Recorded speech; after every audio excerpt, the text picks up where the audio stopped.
Funny thing, when you peel back all the layers, we're pretty much left with two primary emotions.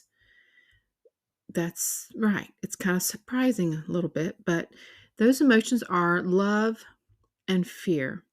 Most all the other emotions in the full gamut of emotions that are out there, they pretty well come from these two emotions.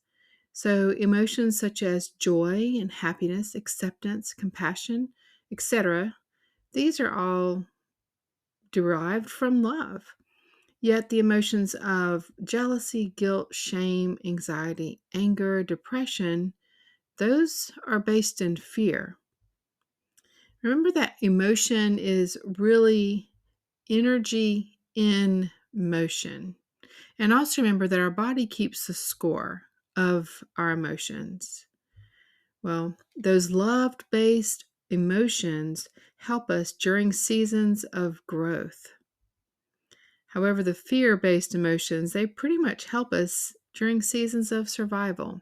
So, if you're a person who has been in or is currently in survival mode, it kind of starts to make sense that maybe some of your choices and some of the thoughts that you continue to ramble around with are based in fear.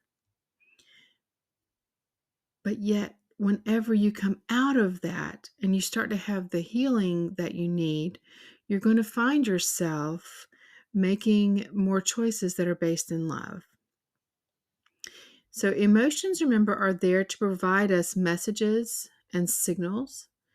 Nonetheless, when we shift from one emotion to another, it is actually possible to do this because when you make a decision out of love, it's going to be based on those things such as acceptance, abundance, kindness.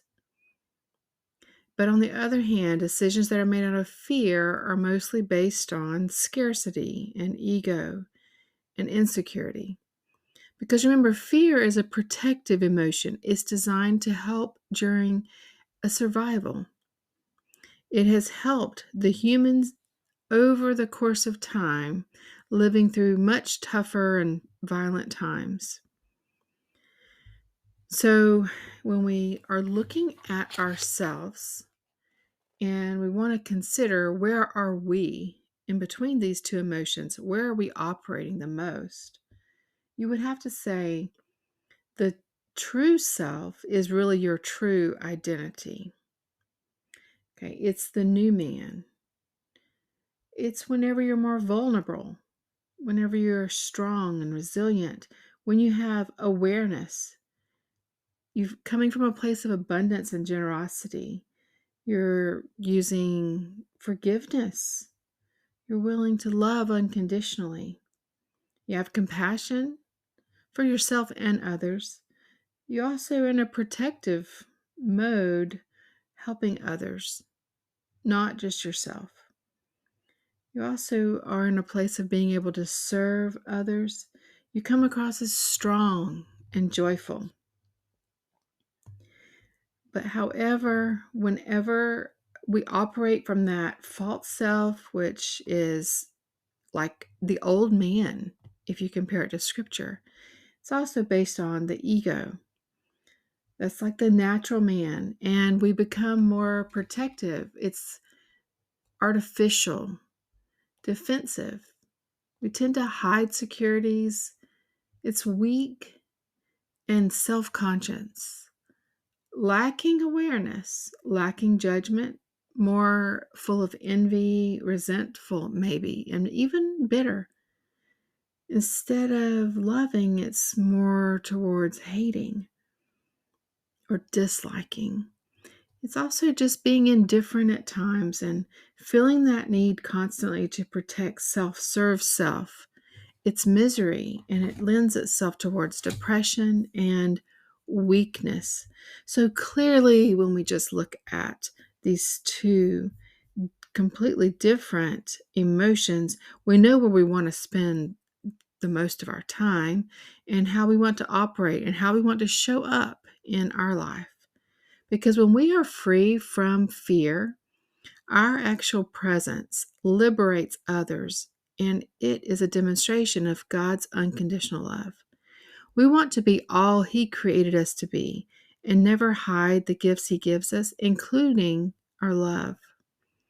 When we're free from fear, we are able to live loved, and we're also better able to love others. This allows us to follow through on loving God and loving others. It also helps us to wake up to our great, big, beautiful, amazing life. Remember, God is love. Fear is not from God. The more we operate in fear, the more we actually may create those things we actually fear.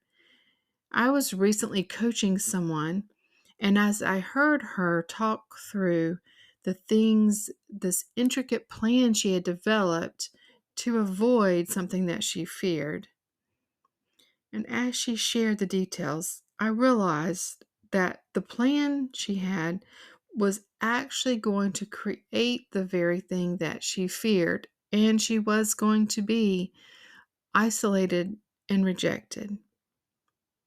We talked through it and were able to come up with a better plan, operating more in her true self, her true identity, based in love.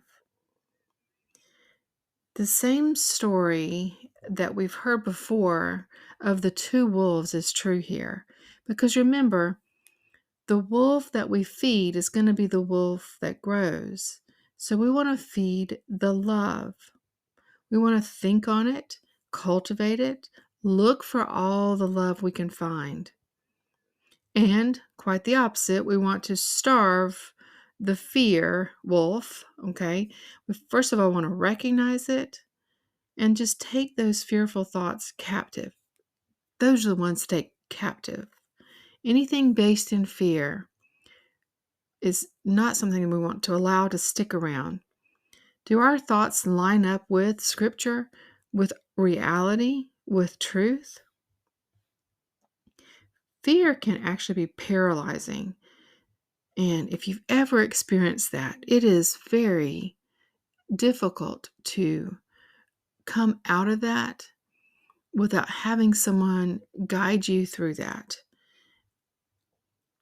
Lots of prayer, lots of asking yourself tough questions.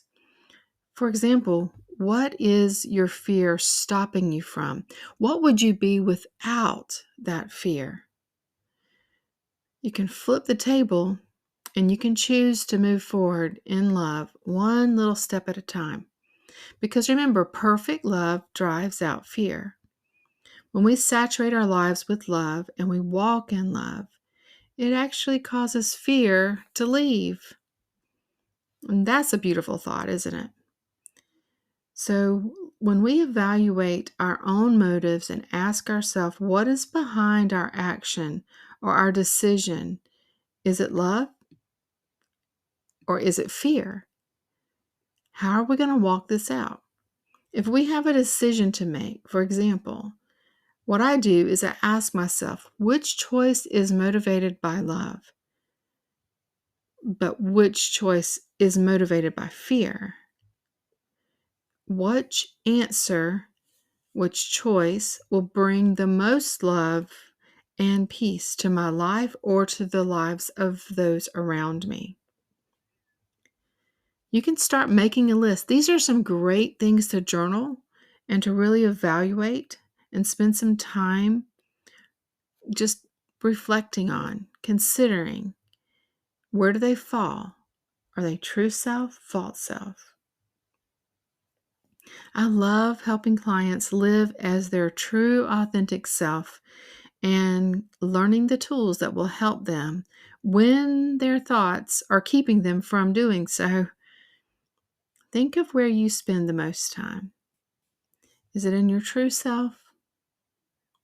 Is it whenever you're strong and resilient, aware, coming from that place of unconditional love?